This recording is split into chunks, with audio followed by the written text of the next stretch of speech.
Gandang araw sa atin lahat mga kababayan, samang panig kayo ng daigdig naron. Dito na naman tayo sa another episode ng ating Badong Aratlis Vlogs. Pag-uusapan natin ngayon, dalawang bagay lang po. No? Itong una yung humirit na naman itong paborito nating congressman, si Congressman Edsel Lagman. No? Humirit na naman to si Edsel yan, papanoorin natin nga. At saka ito pong mga kababayan natin na hindi nakatiis at nagrally pa rin no sa panahon ng ECQ dahil Labor Day. Yan ang pag-uusapan natin ngayong araw na to. Pero bago yan, kung bago ka pa lang dito sa ating channel, mag-subscribe ka na, pakipindot mo na rin yung notification bell dahil ito lang ang tanging channel na may kinikilingan at may pinapanigan. Ang pinapanigan po natin ay ang mamamayang Pilipino. Kaya ano pa hinihintay mo?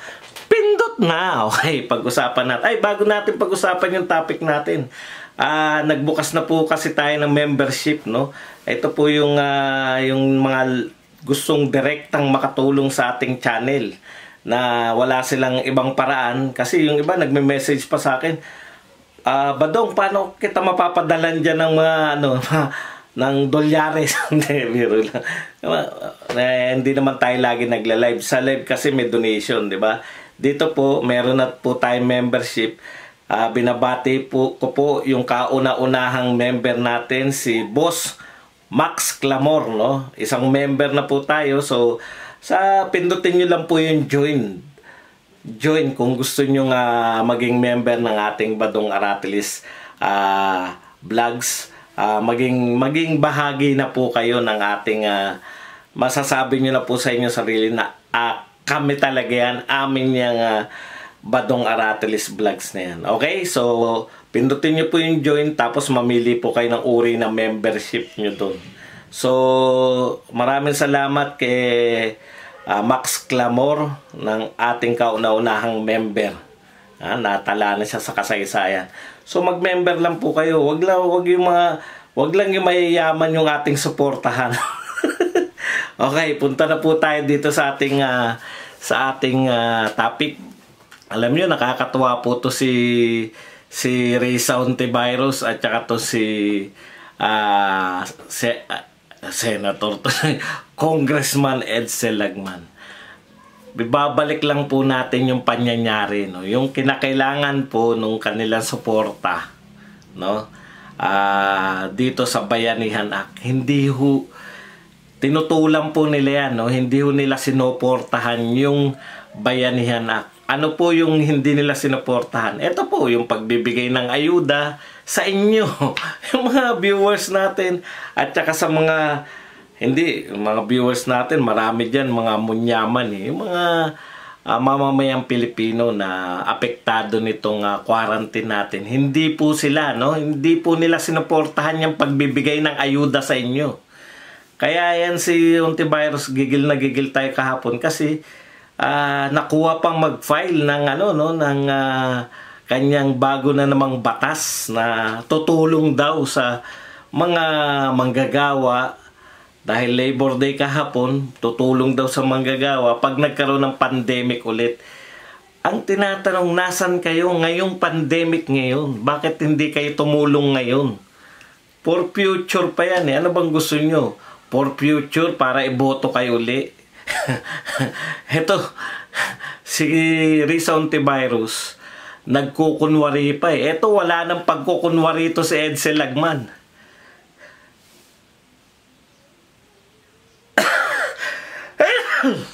Excuse me po. Ang sarap umatching, no? Wala na pong pagkukunwari ito si Edsel Lagman. Hindi po nagkunwari na magpapail siya ng batas para sa mga manggagawa o para sa mahirap. Ang una niyang labas, ngayon lang lumabas yan, ang una niyang labas sa media ay nagsabi siya na bigyan na natin ng ABS-CBN ng franchise. Grabe, no? Matapos mong tanggihan, ayaw mo suportahan yung Bayanihan Act na magbibigay ng ayuda o nagbigay ng ayuda sa milyon-milyon nating kababayan. Ngayon, paglabas mo, banat agad para sa ABS-CBN agad. Wala nang pretension. Talagang talamak na tong tao na to na wala akong pakialam sa inyo, wala akong pakialam sa mga mga mahihirapan ngayong ECQ. Hindi ko susuportahan yan. Eto, susuportahan ko, ABS-CBN. Nananawagan siya na extend na. Etong uring ganito ang mga supporter ng ABS-CBN. Kaya hindi nakakapanghinayang, no, na mawala yung ABS-CBN sa ere. Ang mga supporter niya, mga artistang mga bastos, ayaw ko lang hindi ko kilala, hindi ko sila wala akong tiyagang panoorin kung ano man yung gustong sabihin. Kung mga kasing utak lang ni Mystica yan. Si Mystica kasi hindi mo maiiwasang hindi makita kasi bumabalandra sa lahat eh. Tsaka nakakatuwang panoorin, ginagawang mga memes.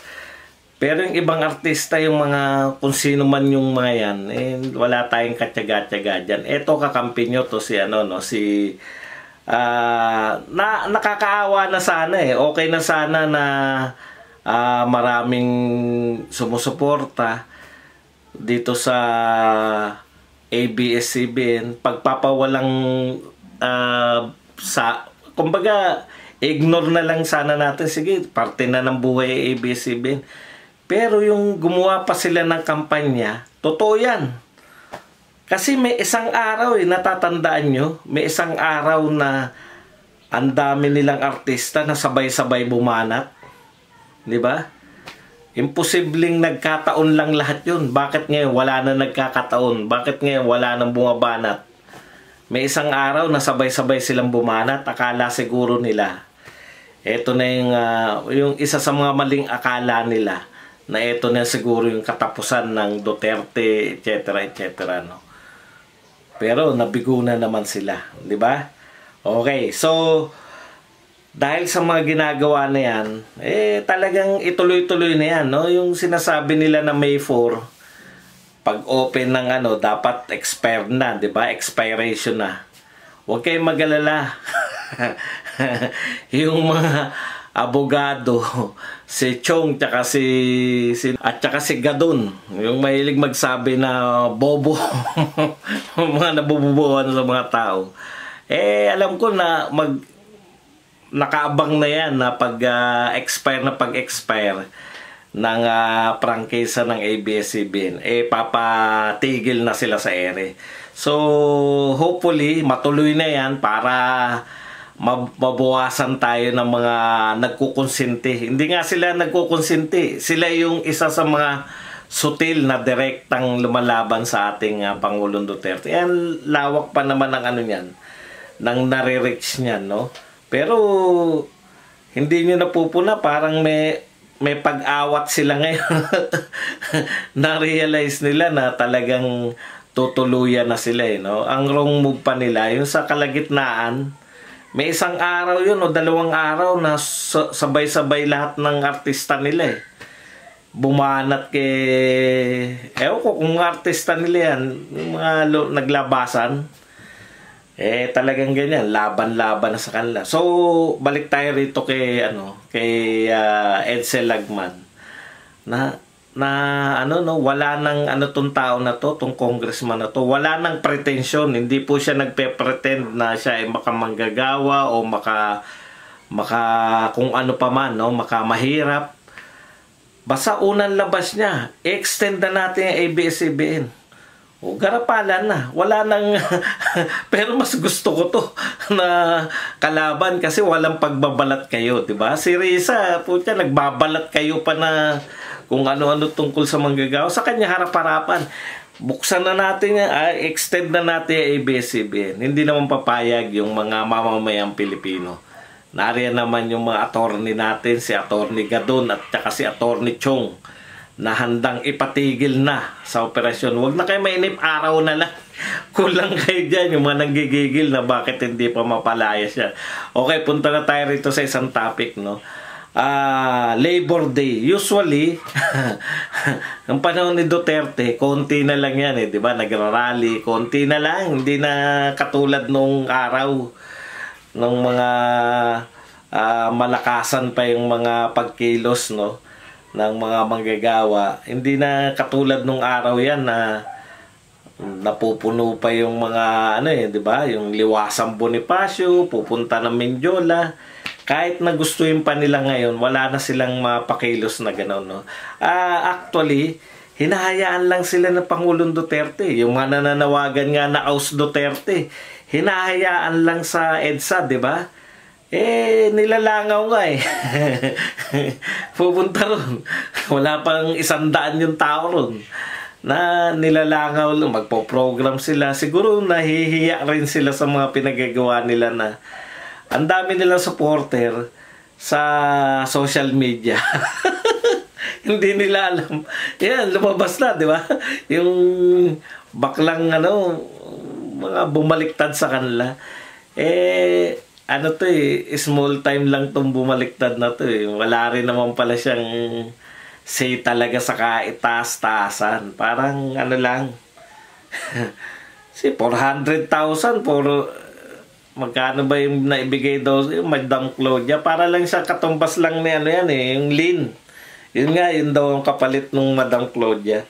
Ganun lang siguro. Hindi ko napanood minsan. Ngayon ko lang napapanood yan eh. Pero kung bukadera niya, wala nang binanatan kundi yung Jober. Hindi ko nga kilala kung sino. Nagbabanatan lang pala mga mga nagbabanatang mga tawag dyan, vlogger lang na nagbabanatan. Huwag nyo na kami isama yan. Dito na lang tayo sa buhay natin. Mga small time na yung bumaliktad. Kala ko naman think tank siya ron eh. Yung pala mga naabutan. Inabutan lang ni Keiko ng mga barya lang sa kanila yan. Kala ko milyunan ng pinag-uusapan. Hindi naman pala. Anyway, hindi ganun ka big time yan. Baka yung mga iba na nanatili, no? Kaya siguro bumaliktad yan. Wala na mahitay. Di ba may bumaliktad kay Trillanes? Sino yun?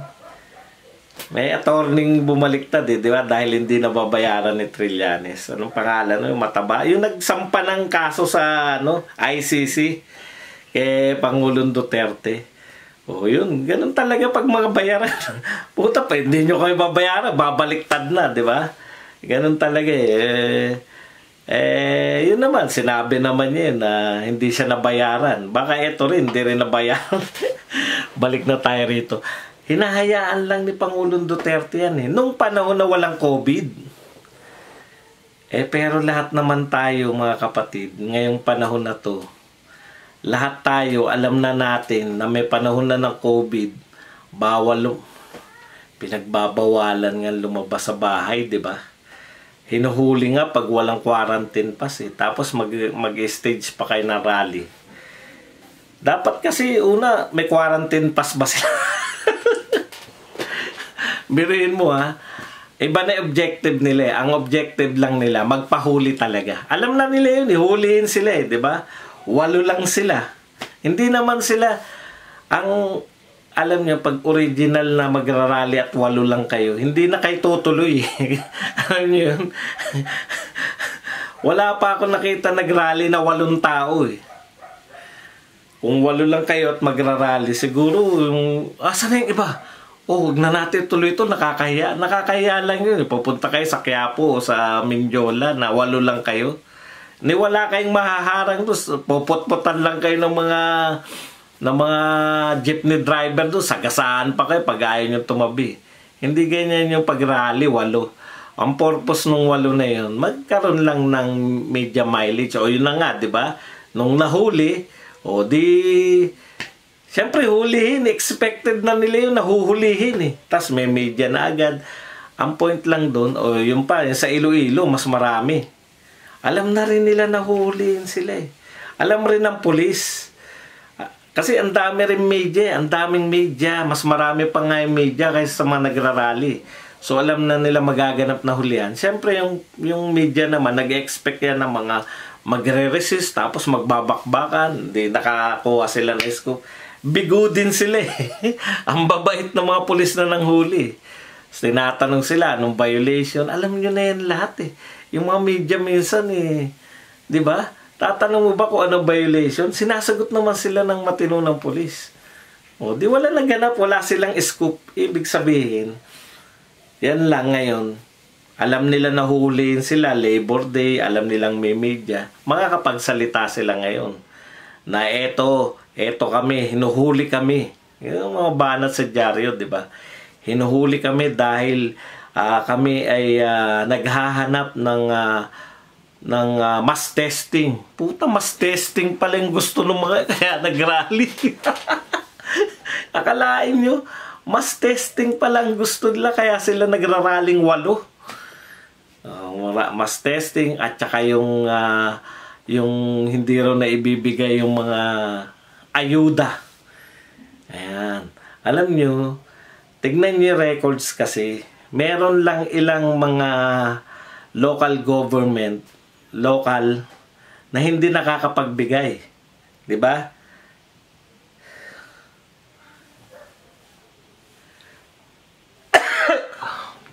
Excuse me po.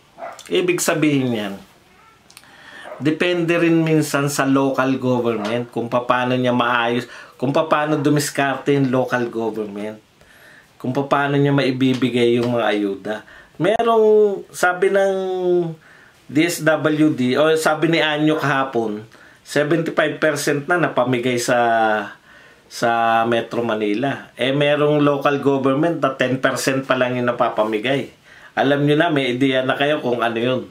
Ibig sabihin, ang laki ng disparity, 75% na sa Metro Manila na pamigay. Ibig sabihin, yung iba dyan sa parte na Maynila, napamigay na yung 100%. Talaga malaki yung yung disparity, around ganun. Kaya sila nananawagan na extend. Wala namang problema dun.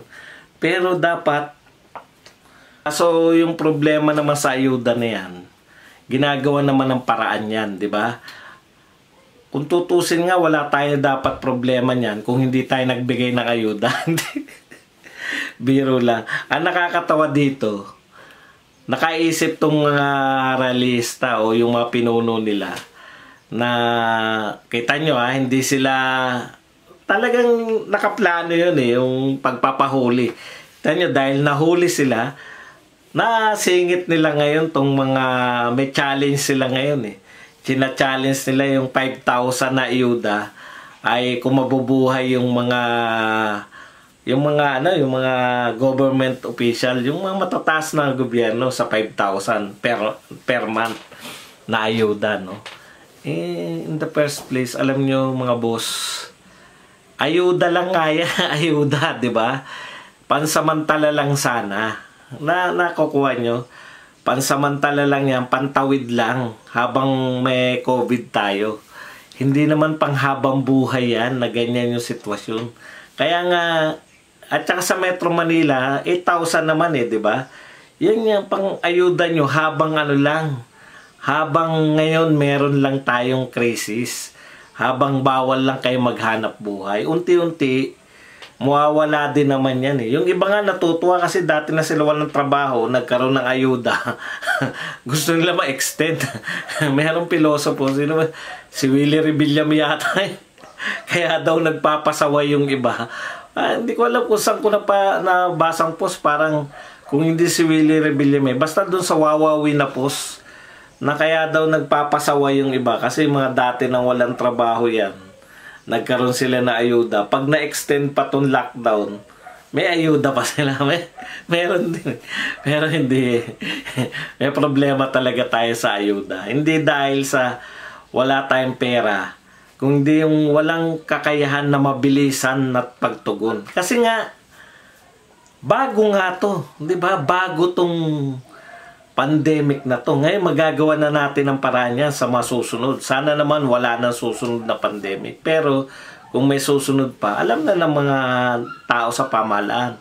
Alam nyo, in fairness ngayon lang nagtrabaho ng ganyan. Lahat nagsasabi, ngayon lang nagtrabaho ng ganyan kasisipag yung sa barangay. Sa totoo lang. Ngayon lang talaga natin sila nakita na talagang very visible yung mga barangay officials ngayon. So, talagang kasi sa kanila yung bigat no? Pati pagdedetermine kung sino yung mga dapat bigyan ng ayuda. Ito ba ay malapit sa akin o kamag-anak? Ay, hindi. Hindi mo. Dapat, yun na yung papasok di ba? Yung kanya-kanyang diskarte ng mga barangay captain. Siyempre, hindi naman lahat tapat sa tungkulin. May mga barangay. Kami, in fairness, hindi kami kasama sa ayuda Yun lang sa mga bigay kasi lahat daw ng bahay binibigyan. In fairness, napakalaki po ng barangay namin sa totoo lang. Isa kami sa pinakamalaking barangay. Naka-anim na po kami. 6 ng balik ng yung kung bigas, itlog, mga ganon. Naka-6 na Bigas na may sardinas, tapos bigas na naman. O di, okay lang, di ba? Bakit naman hindi tatanggapin yun? Bigay naman yun. Pero yung ayuda, hindi po kami nag-apply. Yan, para kasi paubayanan natin. Anyway, eto na naman, problemado siguro kakamot-kamot si Kiko. Kasi ang dami na huli. Ihanda mo na pampiyansa mo. Yan kasi yung binigay mong halimbawa, Kiko, di ba? Imbis na nananawagan ka na, mga kasama namin na tumututol sa pamahalaan, igalang po natin yung ECQ ngayong Labor Day. Hindi. Ang pinakita mo kasi na may magpapiyansa sa amin. Imagine niyo, no? Huli na naman sila. Papiyansahan naman nila sarili nila. Di ba? May kaso sila, ECQ. Kung totoo sila, dapat yung tinulong na lang nila yun. Magkano ba piyansa? Wala akong ideya kung magkano binibigay na piyansa Kuwari, palagay na natin 10,000 kung 10,000 yung piyansa. O di ba bigay ka ng 500 bawat mahirap na pamilya? 20 pamilya na nabigyan mo. Dahil ikaw ay nagrally, para sa'yo lang yun at wala na yun. Kung totoo yun na ikaw ay para sa mahirap, kaya mo ginagawa yan, di ba? O labas na kayo, shell joke no. Pagtanggol nyo na itong mga to kasi, di ba?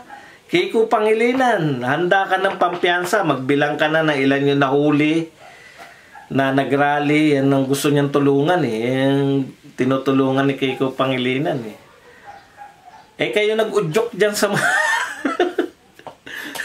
kung kayo ba sinabi nyo na pwede po ba wag na po muna tayo mag-rally para yung ipampapiyansa ko sa inyo pantutulong na lang natin sa mga mahihirap na taga malapit dito sa amin. Yun na lang po. Sayang po kasi pinagpapiyansa ko pa kayo. Rally yan kasama yan. Papiyansaan mo na naman yan. Kung may pera naman yung grupo na yan, sayang naman, di ba? Ipampepeyansa nyo lang sa mga para saan? Para sa isang araw na pagpo-promote ng inyong grupo sa dyaryo, mas marami pa yung babati ko sa inyo sa social media Wala pong katigasan po ng ulo yan Ang pinopromote po natin, biruin nyo yung bata, di ba? Isipin nyo na lang kung ano yung tinuturo nyong values sa mga bata na nasa bahay ngayon. Bakit nasa bahay po yung mga bata natin? Diba? Kung ako bata pa, mga 7 taon ako ngayon, Mami, akala ko ba bawal lumabas? Kasi quarantine, bakit sila nagrarally?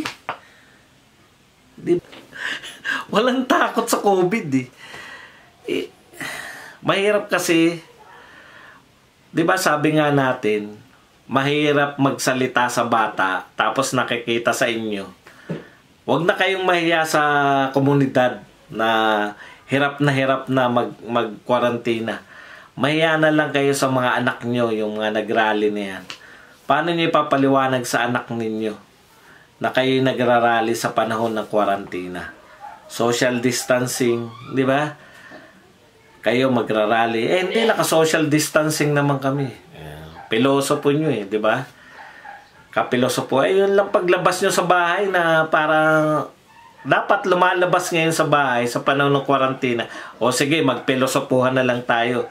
Total na may milosopo kayo na naman kayo, naka-social distancing. Tama nga naman. Malalayo ang agwat nila. 8 lang sila Walo lang kayo nagrarally, paano hindi lalayo yun? Buti walang sumama sa inyo. Ang point ko lang, yung mga ano natin, bayaning frontliners, ano yung sinasabi na sino lang yung pwedeng lumabas? Kung bibili ka ng gamot, bibili ka, may quarantine pass ka.